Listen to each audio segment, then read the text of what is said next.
What's up, everyone? Welcome to this day in Philly Sports History for April 15th, 2023. I'm your host, Jim Montgomery. You can see we're not in the normal spot. I'm up in the mountains for my annual guys golf trip. Allergies, this whole fresh mountain air thing is taking a toll on my allergies, but we'll manage through. Of course, I tried to bring my microphone, and which I did, but I forgot the power cord, or not the power cord, the USB cord. Usually those things help, so I do apologize if the sound is somewhat off today. I did make the effort. It doesn't testing it up here. It did not sound nearly as bad as it did in Mexico. Maybe because I'm outside. I don't know. We'll just go with it. But with that being said, Phillies update 8-3. Tawan Walker went 6 innings. Finally, we're getting some legs out of our starting pitchers. Hopefully, that is going to help the bullpen out and lead to basically getting on track. I mean, it does help that you're playing the Reds as well, but good overall game by the yesterday. Bryson Stott is now hit safely in 14 straight games. Red hot, man. Red hot, and will definitely, hopefully, he can keep that going as well as get the base running mishaps under control. But good win for the Phillies. They're back in action tonight. But it is officially Sixers playoff time. I feel like this is what we've been waiting for all year as Sixers fans. This is ultimately what this season was all about, was about the playoffs. We're in the playoffs. And just I want to see what they do. And a lot's going to be, everybody's like, oh, who's the pressure on? Is it on James Harden? Is it on Embiid? Is it on Doc? I think it's squarely on Doc. I think Joe's going to step up and do what he needs to do. It comes down to Doc. Doc has been the issue with this team in the playoffs since he's been here. So hopefully he can get his head out of his ass and get out of his own way. And luckily they play the Nets, which if you didn't already, listen to the latest Back to the Future. Anywhere you get your podcasts, it's Back to the Future with a PH. We previewed the Sixers Net series, talked a little bit about their history as franchises. But honestly, I don't see how the Sixers lose this series. So Sixers Nets today at 1. Honestly, the NBA was like, nobody wants to see this game, so we will put it on at 1. I don't even think Nets fans want to see it, but we'll go with that. And speaking of the Sixers, I talked yesterday about Josh Harris buying or putting a bid in, and Daniel Snyder accepting it to buy the Washington Commanders. I didn't even realize that he's from the Washington metro area, so that makes sense to me then why he bought that team. But still, it's I don't know. I think I'm really gonna miss Daniel Snyder, and I don't know. Maybe the owners can block it because they're gonna miss Daniel Snyder too. Like I said, I know he has his warts and his issues, but I don't know. But I wanted to mention that because I was trying to figure out why he did that. This is probably like his dream, something like me buying the Eagles if I had $1 billion.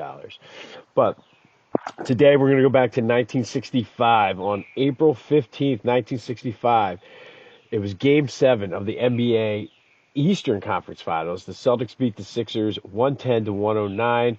Wilt Chamberlain had 30 points, 32 rebounds on 12 of 15 shooting. Sam Jones had 37 for the Celtics, and I know everybody always wants to put up Bill Russell against Wilt Chamberlain. Russell had 15 points, 29 rebounds, and 8 assists on his own, but that was not necessarily the big story of this game. Yes, it happened, but it was one of the greatest playoff calls by an announcer in NBA playoff history. And if you've ever watched anything to do with the NBA and the NBA history, chances are you do know what this call is. With 5 seconds left, basically, here's how the game ended. 5 seconds left, Hal Greer threw the ball in bounds. Tried to go to the length of the court. He saw Wilt going toward the basket. I mean, it's a grainy black and white photo, so you never know, but Wilt probably, because Wilt is Wilt, would have scored and won the game for the Sixers to send them to the NBA Finals, but John Havlicek steals the ball, passes over to Sam Jones, who then runs out the clock. But if you've ever heard this, the Celtics broadcaster had one of the best and most memorable, unless you're a Sixers fan, sound bites of all time. It's when he says, Havlicek steals over to Sam Jones. Havlicek stole the ball. It's all over. Havlicek stole the ball. If you go on YouTube, you can easily find this if you haven't heard this, but it pains me because of one, the Sixers lose, and two, it's the Celtics. But it is one of those calls like the Giants win the pennant, like all of those memorable announcer calls. This is one of those ones that, in the world of NBA sound bites, this is one of the best if you've ever heard it. So I do suggest looking it up.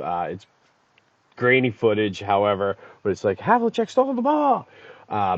So the Celtics did go on to win the championship. There was their seventh straight championship. The Sixers were still 2 years away, but we know all about the Sixers-Celtics rivalry. Definitely went back to that time. In my opinion, one of the best rivalries in sports. Actually, obviously, you have the Celtics-Lakers, but the Sixers-Celtics, there's just something about it. Slightly one-sided in the fact that Boston usually won a lot of those, but it's Sixers Celtics, and we're, if you listen to Back to the Future, we're squarely looking at that as the end goal, or not even the end goal. It's just what's going to happen most likely in the playoffs. So Sixers Celtics, but on this day, the Celtics got the better of the Sixers back in 1965, 110 to 109. The Celtics announcer, one of the greatest NBA calls ever. I'm not going to say it again because I wasn't alive, obviously, but Havlicek stole the ball. But look it up. All right, let's go to our Eagles draft pick spotlight. Today we're going to go to L.J. Smith, and the tight end, who is a Highland Park, New Jersey native, was a second-round pick, number 61 overall, out of Rutgers in 2003. Spent 6 years with the Eagles, one with the Ravens. In college, he had a pretty solid career, 122 catches for 1,458 yards and a touchdown. Andy Reid, being who he is, always looking for guys that could be athletic and actually play a role in his offense at the tight end spot, decided to take LJ in the second round. He backed up Chad Lewis as a rookie, got his time to shine when he got a chance to play. He was very good during that Super Bowl season in 2004. He scored the first touchdown in Super Bowl 39 on a pretty decent catch. A lot of plays in that Super Bowl 39 are overlooked because of the loss and how they played. But L.J. Smith didn't play that bad. Like, that was a pretty athletic, decent catch. Once Chad Lewis retired and T.O. obviously left, like those couple years, he was one of Donovan's favorite targets. In his 6 years with the Eagles, he had 233 catches for 2,525 yards and 18 touchdowns. And again, he was Donovan's guy. Andy Reid's offense is predicated a lot of times on that tight end. Look at what Kelsey's doing. So part of it was he was able to do whatever he could do with the offense, but he was a decent player too. So I don't want to take anything away from L.J. Smith. I think the Eagles have always had a history, at least in the past 30 years, 40 years, of having good quality guys, at tight end. So L.J. Smith just falls in line with that. But L.J. Smith, 2003 second-round pick, number 61 overall, out of Rutgers in 2003.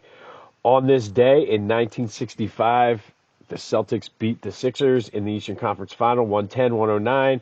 But the biggest story out of that game was the Celtics announcers call, and it's one of those ones that you have to hear, you have to look at. So go ahead and give that a call, or check out and see the call of Havlicek stole the ball. All right, this has been This Day in Philly Sports History. I'm Jim Montgomery. Be sure to check out Back to the Future for our Sixers playoff preview. Go Sixers. Let's blow them out. Hopefully I hit the ball straight today. My allergies clear up. Hopefully the sound is good and I just didn't spend the last 10 minutes talking about nothing. But go have yourselves a Saturday, and until next time, I will see you when I see you.